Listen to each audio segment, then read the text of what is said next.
ગઈ તારીખ 20 ફેબ્રુઆરીના રોજ એસીબીમાં કાર્યપાલક ઇજનેર વિપુલ ગણેશવાલા તથા એક પ્રજાજન ઇસ્લામ ઉર્ફ પરવાના વિરુદ્ધમાં ગુનો રજીસ્ટર થયેલો અને આ તપાસ ચાલી રહી હતી. આ દરમિયાન ગત રોજ લિંબાયત ઝોનમાં ફરજ બજાવતા કાર્યપાલક ઇજનેર વિપુલ ગણેશવાલા એ એસીબી સમક્ષ હાજર થયા છે અને તેઓની અટકાયત કરી આગળ તપાસ હાથ ધરેલી છે.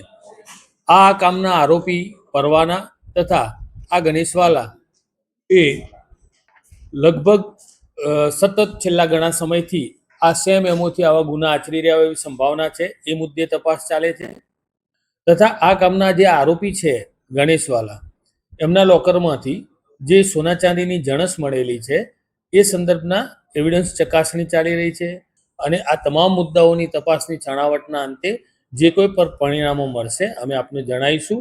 આ કામે આરોપીના રિમાન્ડ અને એ ફર્ધર કામગીરી પણ આજે થશે. Thank you.